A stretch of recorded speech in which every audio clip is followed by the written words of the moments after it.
Kakva god godina bila, ovo će zauvek biti period bogatih trpeza. Postili ili ne, sigurno će se i ove zime na svakoj trpezi naći jela od kupusa. Futog zovu mekom ovog povrća i mi smo baš tamo otišli po recepte za koje verovatno niste ni čuli da mogu da se naprave baš od njegovog veličanstva kupusa.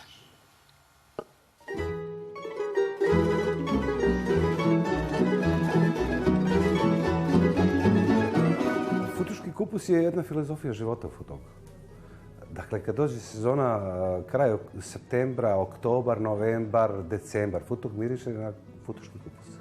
Dakle, na jela od futuškog kupusa. I od svežeg futuškog kupusa i od kiselog.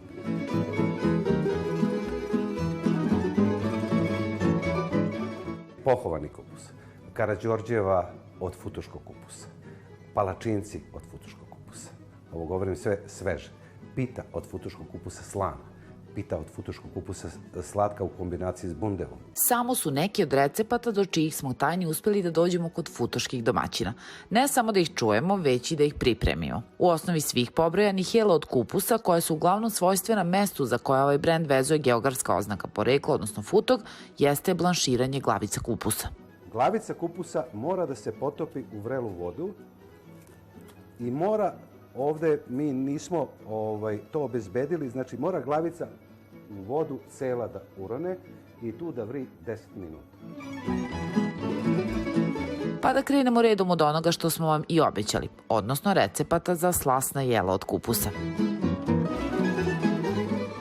Pričamo o spravljanju futuškog pohovanog kupusa. Vrlo jednostavno jelo.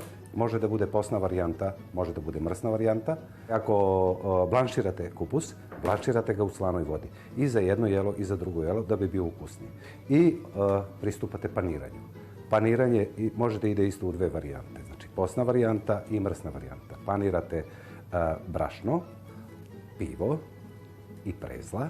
To je posna varijanta. A ako je mrsna varijanta, onda ide brašno, jaja, prezla. Dobro je odraditi 2 puta paniranje da bi bila struktura i pohovani kupus što kompaktniji, a neko voli i ukusniji. I tu se stvar završava. Posle idete samo na termičku obradu, na ulje ili na mast, već koju varijantu volite i jelo je gotovo.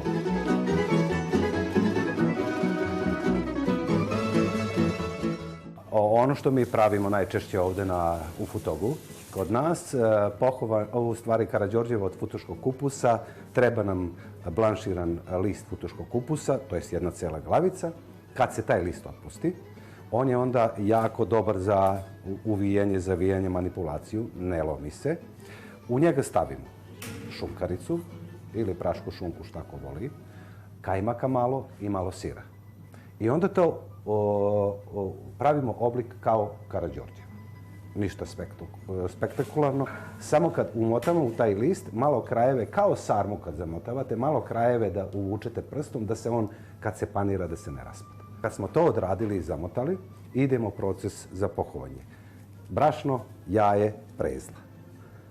2 puta, da bude kompaktnije i ide, može i na ulju, može i na masti. I to su samo male tajne velikih glavica futuškog kupusa i svaka kuća u Futogu ima još po jednu svoju sigurno. A mi smo otišli više nego siti i zadovoljni sa samo ovih nekoliko zaista nestvarno lepih ukusa koji su naša preporuka za ovogodišnje praznične trpeze. Pa prijatno!